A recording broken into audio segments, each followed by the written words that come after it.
Hello all, how are you? Welcome to my channel. आज हम बात करेंगे कार्मिक अकाउंट्स की।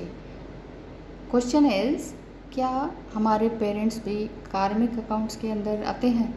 क्या हमारा पेरेंट्स के साथ कनेक्शन कार्मिक अकाउंट्स वाला भी हो सकता है? कार्मिक अकाउंट का मतलब क्या है? कार्मिक अकाउंट का मतलब है लेने देने का बंधन। मतलब हमारा कुछ ना कुछ उनसे लेना देना बाकी रहा है, इसलिए हम वापस इस धरती पर आए, इस अर्थ पर आए हैं, उनके साथ कुछ ना कुछ ब्लड रिलेशन बनाकर आए हैं।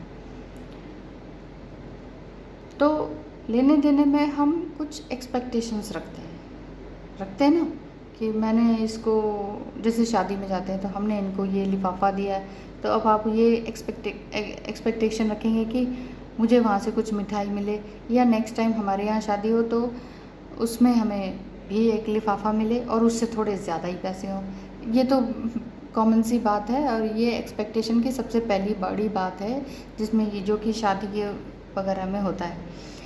बाकी जो पेरेंट्स के साथ एक्सपेक्टेशंस हैं, उसमें पेरेंट्स भी एक्सपेक्ट करते हैं। ऐसा नहीं है कि माँ का संबंध या पिता का संबंध बच्चे से बिल्कुल निस्वार्थ है।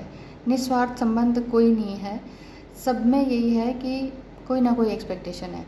माँ भी फिल्मी उसमें डायलॉग बोलती, मैंने 9 महीने पेट में रखा और तूने मेरे साथ ये किया। ये तो फिल्मी डायलॉग है। खैर 9 महीने तो आपको रखना ही पड़ेगा ना, वो तो नेचुरल है, ये तो फिल्मी डायलॉग बने हुए हैं।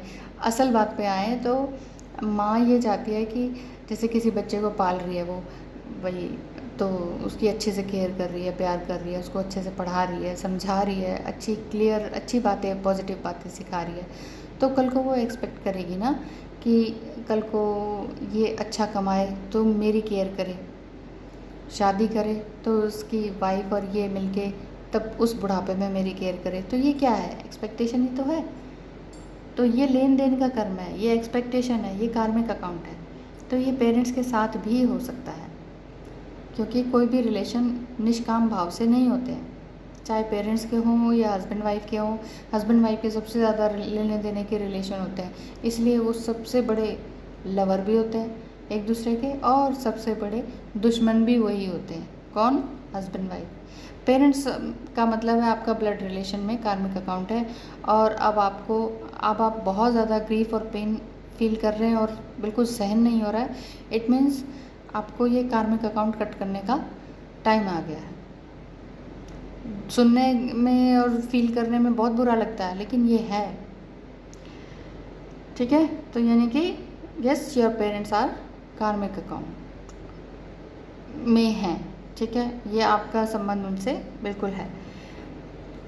तो इसको अगर हम इस तरह से समझें कि स्पिरिचुअल वे में समझें कि हम पास्ट लाइफ में थे और उन्होंने आपने उनके साथ किसी संबंध में, किसी ब्लड रिलेशन में ही थे और आपने उनके साथ अच्छा नहीं किया। मान लो आप ही उनके कोई पेरेंट्स थे और आपने अपने बच्चे को इतना दबा के रखा, इतने ग्रीफ पेन और सब कुछ दिया और बोला कि मैं जो कहूँगा वैसे ही करना, और आप अपने सपने, अपने काम, अपने मन का ड्रीम वगैरह जो सब कुछ भूलकर जो पेरेंट्स ने कहा वही कर रहे हैं, और आप अंदर ही अंदर हर्ट होते रहे, ग्रीफ में रहे, या आपने सुसाइड कर लिया, या आपने उनकी मर्ज़ी से शादी कर ली और आप हमेशा घिसते रहे, रोते रहे, ग्रीफ में रहे और फिर ख़त्म हो गए। तो जब आप इतने ग्रीफ में रहे तो आप अपने पेरेंट्स को अपने उस रिलेशन को अच्छे से झेल नहीं पाए, इसीलिए क्लियर नहीं कर पाए उस अकाउंट को उस टाइम में, तो इसलिए आपने दूसरा जन्म ले लिया, ठीक है। अगर वो आपको ये समझे हम कि अगर वो आपको पेन और ग्रीफ में डाल रहे हैं, तो ये समझिए कि आपका जो कार्मिक अकाउंट क्लियर हो रहा है। मतलब जो पिछले जन्म में आपने उनके साथ गलत किया वही वो आपको दे रहे हैं। वो सॉन्ग नहीं है, दिया है जो मुझको वही तो मुझसे पाएगा, जो हमने दिया है वही हम पाएंगे। यही इकोसिस्टम होता है। इको सिस्टम यही होता है, जो दिया है वही, वो बूमरैंग की तरह होता है। जितनी दूर फेंकेंगे ना और जितनी स्पीड से फेंकेंगे, बस वो बूमरैंग उतनी ही जल्दी, उतनी ही स्पीड से हमारे पास वापस आता है। तो यही हमारा कार्मिक अकाउंट है, उसको हम इस तरह से समझें तो ये ज़्यादा बेटर होगा। कि हम पास्ट लाइफ में हमने पिछले जन्म में उनके साथ कोई ना कोई रिलेशन, ब्लड रिलेशन रहा और हमने उनके साथ बहुत अब्यूजिंग नेचर रखा, टॉक्सिक नेचर रखा और अच्छे रिलेशन नहीं रखे, उनको हमेशा दबा के रखा, मैनिपुलेट किया, हरास किया और उसकी वजह से आपको दूसरा जन्म लेना पड़ा और आप उनके साथ, वो आपके साथ अब इस तरह से आए हैं आपके पेरेंट बन के। जब आपने अपने बच्चे को या कोई भी ब्लड रिलेशन में से किया, वो दबते रहे तो अब वो आपको दबाने आए हैं। तो ये समझ लीजिए कि ये आपके ही कर्म हैं जो आपकी तरफ इको होके आ रहे हैं, बूमरैंग होके वापस आपकी तरफ आ रहे हैं। ये मत समझिए कि हमने तो कुछ किया नहीं है, हम तो इनके प्यारे बच्चे हैं, लेकिन ये पेरेंट्स हमारे साथ इतना अब्यूसिंग नेचर, इतना गुस्सा, इतना मैनिपुलेट क्यों करते हैं। जो हम कहें वही करो, बाहर मत जाओ, ये मत करो, वो मत करो, फ़ोन पे बात मत करो, अपने मन का कोई काम मत करो, मतलब इतनी ज़्यादा टोका टाकी हर चीज़ में कि आपका दम घुटने लगा उस रिलेशनशिप में। इट मीन्स आपने पास्ट लाइफ में बहुत गलत किया। इसलिए आपने स्पिरिट वर्ल्ड में जाकर जब आप मर गए तो उसके बाद आपने ये सोचा कि ठीक है, मैं अपने कर्मों का हिसाब नीचे जाके दोबारा इनसे दूंगा या लूँगा या लूँगी, जो भी है। तो आप वापस नीचे आए हैं उनके साथ ब्लड रिलेशन में बनकर। तो इसलिए आप ये मत समझिए कि आपके पेरेंट्स आपको परेशान कर रहे हैं, तंग कर रहे हैं, आपको अपने मन का ड्रीम को फॉलो नहीं करने दे रहे। तो ये समझ लीजिए आपकी पास्ट लाइफ में आपने जो कुछ भी उनसे किया या लिया, जो भी है, वो आपको वापस करने का टाइम आ गया है। इस बात से तो खुश होना चाहिए कि वो आपके ऊपर गुस्सा कर रहे हैं, आपको अब्यूज़ कर रहे हैं। अब मन ही मन आप उनको आर्गुमेंट करने के बजाय, दरवाजे फोड़ने के बजाय, चिल्लाने के बजाय आप शांति से बैठ जाएं उस टाइम जब वो आपको गुस्सा कर रहे हो। मन ही मन कहें कि आई एम सॉरी, मैंने जो पास्ट लाइफ में किया उसके लिए आई एम सॉरी। ये करना बहुत बहुत ही अच्छा होता है। तो आप यही समझ लीजिए कि आपने जो पिछले जन्म में नहीं किया ना, तो अब आपके पास वो आपके पेरेंट बनकर आए हैं और अब आपको उनकी बात माननी ही पड़ेगी। लेकिन बात यह है कि कब तक माननी पड़ेगी, कब तक माननी पड़ेगी। अब आप परेशान हो गए, अब क्या किया जाए। वैसे भी लॉकडाउन का टाइम चल रहा है, भाग नहीं सकते, कुछ नया जॉब नहीं ढूंढ सकते, कुछ नहीं कर सकते।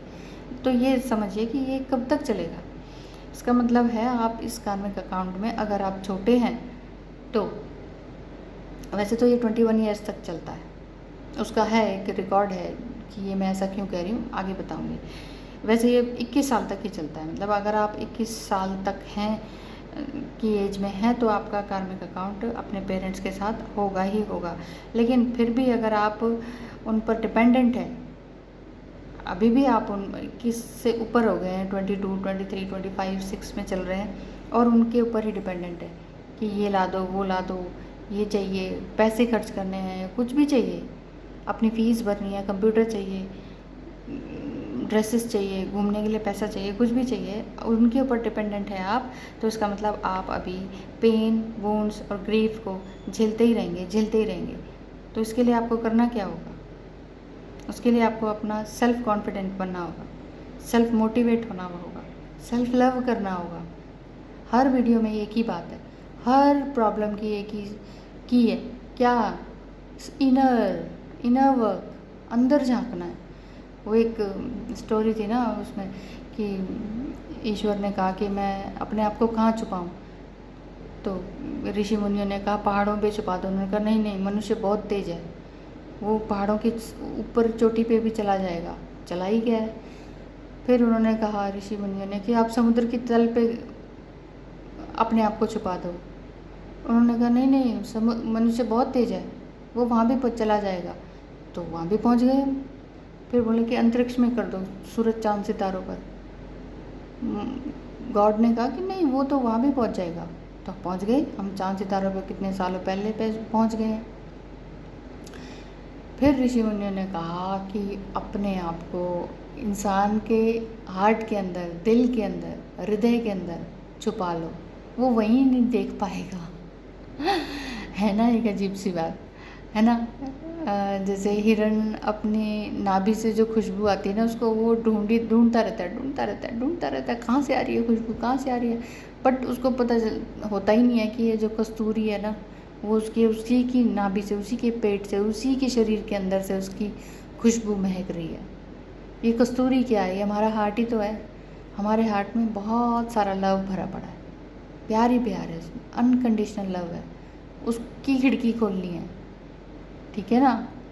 दिल की खिड़की खोलनी है, अपने अंदर झांकना है, अपनी आंखें बंद करके अपने अंदर देखना है। ये जो हमारी आंखें हैं ना प्यारी प्यारी, इन आंखों से हम बाहर देखते हैं, इससे कुछ नहीं मिलता है, इससे कुछ नहीं समझ आता है। इन आंखों से बाहर देखते हैं और जो हमारा फिजिकल माइंड है उससे उस लॉजिक लगाते रहते हैं उससे, कि इसका ये मतलब है, इसका वो मतलब है। अपना पर्सपेक्टिव बनाते रहते हैं, अपने ही जाल में फंसते जाते हैं, अपने ही कर्मों को और बुरा बनाते जाते हैं, बुराइयां करते हैं, गलत बोलते हैं, नेगेटिव बोलते हैं, हंसी मजाक उड़ाते हैं किसी का, अपने कर्मों को लगातार ख़राब करते हैं। और फिर हम कहते हैं हमारे पेरेंट्स ही हमारे पीछे पड़े हुए हैं, हमारे पेरेंट्स ही ख़राब है। ऐसा नहीं है, हमने पिछले जन्म में बहुत गलत किया उनके साथ। तो जब भी वो डांटे आराम से बैठ जाए, सॉरी कहें उनसे, पिछले जन्मों की सॉरी कहें, चुप बैठना है, कुछ नहीं करना। आपको बता दूं, अगर आप ट्विन फ्लेम कनेक्शन में हैं तो आपको कार्मिक अकाउंट्स बहुत सारे झेलने पड़ते हैं, बहुत सारे, और बहुत सारे कार्मिक अकाउंट्स झेलते झेलते जब आप अपने आप से क्वेश्चन करते हैं ना, क्यों, वाई आई एम ओनली, मेरे साथ ही ऐसा क्यों, तो फिर आप समाधान निकालने के लिए दौड़ पड़ते हैं, सारी जगह ढूंढते हैं, सब जगह देखते हैं, सबसे पूछते हैं। आंसर कहाँ होता है? अपने अंदर। अपने अंदर ही नहीं झांकते। वो कस्तूरी अंदर ही अंदर महक रही है, वहाँ हम देखते ही नहीं। बस वही करना है हमने। आपको पता है ट्विन फ्लेम कनेक्शन में मैं भी हूँ, और मैंने कितने कार्मिक कनेक्शन में रोई हूँ मैं, वो मैं ही जानती हूँ। ये सारे ब्लड रिलेशन थे, और कुछ मेरे इन लॉज वाले रिलेशन थे, कुछ फ्रेंड्स थे, तो मैक्सिमम तो ब्लड रिलेशन वाले थे। मैंने बताऊँ 11 कार्मिक अकाउंट्स को कट आउट किया। 11, कैन यू बिलीव? कितनी एनर्जी, कितनी ताकत लगी होगी उसमें।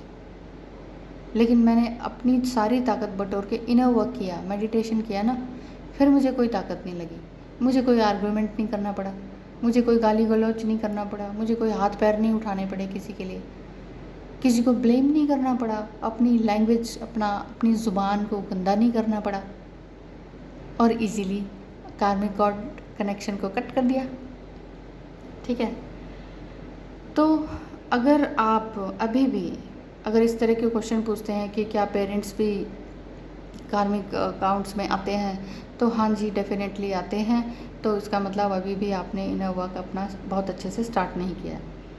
तो आप, अगर आप न्यू है मेडिटेशन में, then take a deep breath. खुद को और अपनी बॉडी को अपना फर्स्ट गाइड बनाएं। खुद से कहें, बस मैंने अब और नहीं सहना, I am strong enough. Take a decision, ठीक है? कोई ना कोई तो डिसीजन लेना ही पड़ेगा। सेल्फ डिपेंडेंट बनना पड़ेगा, या सेल्फ डिपेंडेंट बनने के रास्ते ढूंढने पड़ेंगे। खुद को माफ़ कर दें, सॉरी कहें अपने आप से कि मैं इस रिलेशनशिप में हूँ, मैं इनको सह रहा हूँ या सह रही हूँ। फिर कार्मिक अकाउंट के पेरेंट्स को माफ़ करें। अपने जो पेरेंट्स हैं वो आपके साथ ऐसा कर रहे हैं, या जो भी ब्लड रिलेशन में हैं, वो आपके सिबलिंग्स हो सकते हैं, कोई भी हो सकते हैं, तो आप उनको सॉरी कहिए अंदर ही अंदर, मन ही मन, क्योंकि ये पास्ट लाइफ का बोझ है जो हम ढो रहे हैं इस लाइफ टाइम में, ये आप समझ लीजिए। और ख़ुद को पॉजिटिव थॉट दें, और अपने बैक पर, पीठ पर पैट करें, थपथपाएं अपनी पीठ को। Yes, I am doing very well. मैं अपना इनर वर्क बहुत अच्छे से कर रहा हूँ या कर रही हूँ। मैं अपने कार्मिक कॉर्ड कनेक्शन को बहुत अच्छे से कट कर रही हूँ, पोलाइटली कट कर रही हूँ, हम्बली कट कर रही हूँ। ठीक है। नंबर 2 है, अगर आप मेडिटेशन में हैं तो मेडिटेशन के साइलेंस में आपको अपने सारे के सारे सवाल जवाब मिल जाएंगे। ढेर सारे सवाल हैं, सारे सॉल्यूशन मिल जाएंगे वहाँ पर। आपको अपने अंदर झांकना है बस। कैसे? ये आपकी हाई वाइब्रेशन को ले आएगा। मेडिटेशन आपकी वाइब्रेशन को इतना हाई कर देगा कि आपको ना तो माफ़ी मांगने में शर्म आएगी, और ना ही माफ़ी देने में आपको कोई प्रॉब्लम फील होगी। आपको लगेगा अच्छा इतना बुरा किया, कोई बात नहीं, पिछले जन्म का होगा, लेट इट गो, माफ़ किया। और माफ़ी मांगने में भी प्रॉब्लम नहीं होगी। माफ़ी मांगने में प्रॉब्लम तब होती है जब ईगो होता है, EGO, ईगो हमारा बहुत तकलीफ़ें क्रिएट करता है। लेकिन ECO, इको सिस्टम क्या करता है, जो देता है वही लेता है, जो लेता है वही देता है, सेम चीज़ है ना। तो लेने देने का ही तो बंधन होता है ये कार्मिक अकाउंट, ठीक है।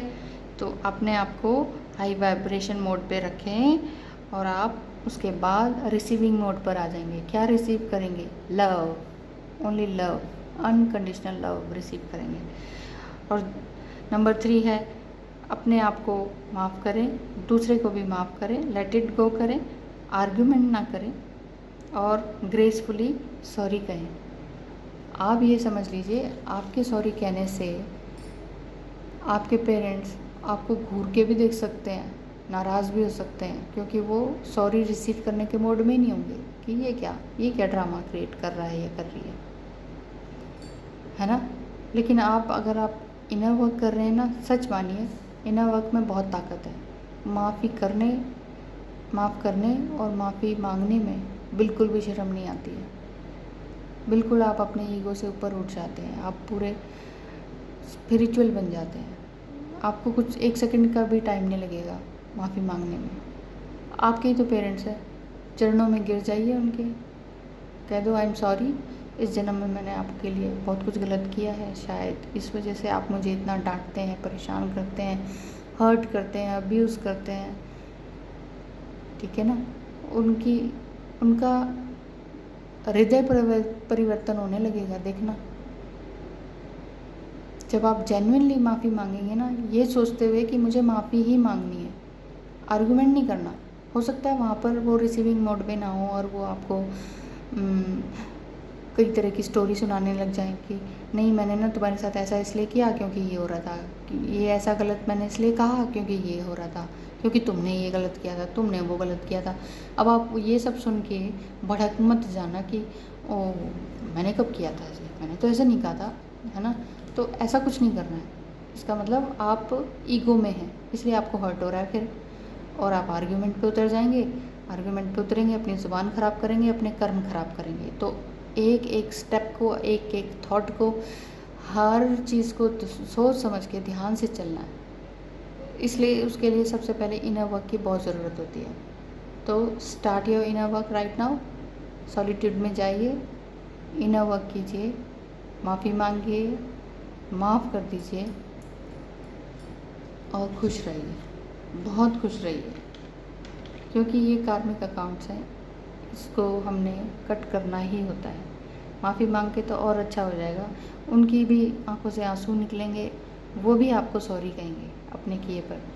ये परफेक्ट टाइम होगा आप दोनों के कार्मिक अकाउंट को ख़त्म करने का। फिर वो आपकी हेल्प करेंगे और आप उनकी हेल्प करेंगे, ठीक है ना। कार्मिक अकाउंट कट करने का मतलब ये भी नहीं होता कि भी रिश्ते ही ख़त्म कर देना, और अगर हो भी जाते हैं तो फिर अच्छा ही है, ऐसे रिश्ते ख़त्म ही हो जाएं तो बेटर है, जिससे कि आपको ये लगे कि बस अब और नहीं, और अपनी दुखड़ा आप जगह जगह बताते फिर रहे हो। इट मीन्स आपके पेरेंट्स का और आपका रिलेशन बहुत ज़्यादा टॉक्सिक होता जा रहा है, असहनीय होता जा रहा है। तो इसलिए चेंज लाएं अपने अंदर, दूसरे अपने आप चेंज होने लगेंगे। Okay, wish you all the best, thank you so much.